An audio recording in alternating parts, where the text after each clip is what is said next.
हमारे चैनल को लाइक करें, शेयर करें और सब्सक्राइब करो और बेल आयकॉन को दबाओ। झाली, एकाला प्रस्थापित केला, आता दुसऱ्याला प्रस्थापित करण्यासाठी हा प्रयत्न आहे त्यांचा। ते म्हणजे काय माहिती आहे का, आपल्याकडे एक तो प्राणी असतो सरपटणारा, तो कलर बदलणारा, तशा पद्धतीतला विषय आहे तो। त्यामुळे ते काही समजत नाही मला, ते मला नाव नाही माहिती त्याचं काय तर तसं आहे ते। त्याप्रमाणे ते कलर बदलायचे। इकडे गेलो की आम्ही राष्ट्रवादी, इकडे गेलो की आम्ही भाजप, दोघांचे विषय घेऊन चालायचं आणि स्वतःचं फॅमिली फक्त समजून घ्यायची। फॅमिलीच्या बाहेर विचार न करणाऱ्या माणसाचं काय करू शकतो कोणी? मतदारसंघाचा विकास कधी करता आला काय ना?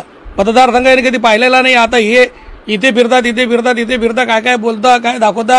अरे स्वतःच्या बाहेर न जाणारे लोक ते काय मतदारसंघाचा 30 वर्ष तुम्हाला संधी दिल्यावर तुम्ही काही करू शकला नाही आहे। माननीय एकनाथ शिंदे साहेबांच्या नेतृत्वामध्ये महाराष्ट्र राज्यभरामध्ये जी घोडदौड चालू आहे, ही पाहून चांगल्यांचे होश उडालेले। त्याच्यामध्ये हे भाऊला हे समजत नाही मी जाऊ कुठे, त्यांच्या हे लक्षात येत नाही आहे की केलं काय पाहिजे। आता मी इकडे राहिलो पाहिजे की इकडे राहिलो पाहिजे, काय केलं पाहिजे? कधी सांगता मी भाजपमध्ये, कधी सांगता मी राष्ट्रवादीमध्ये, त्यांच्यात संभ्रम तेव्हा समजत नाही। चंद्रकांत पाटलांना नीतिमत्ता तरी आहे का? आमदार चंद्रकांत पाटील हा पूर्वी शिवसेनेचा अध्यक्ष होता, नंतर निवडणुकीमध्ये अपक्ष उभा राहिला। शरद पवार साहेबांच्या मदतीने त्याने निवडून आला। नंतरच्या कालखंडामध्ये उद्धव बाळासाहेब ठाकरे यांच्याकडे गेला।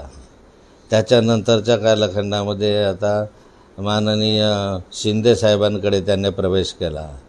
नेमका किती वेळा कोणाचे नवरे बदलवले तू? कुणाला बोलतो तसा? तुझी नियत आहे, तुझी नीतिमत्ता आहे का? ज्या राष्ट्रवादीच्या बळावर तू निवडून आलं त्यांना टांग मारून तू परत म्हणतो की मी उद्धव बाळासाहेब ठाकरेंचा आहे, नंतर म्हणतो मी आता शिंदे साहेबांचा। नेमका आहे कुणाचा? सरड्यासारखे रंग तू बदलतो का मी बदलतो? मी तर अजून कुठल्याच पक्षात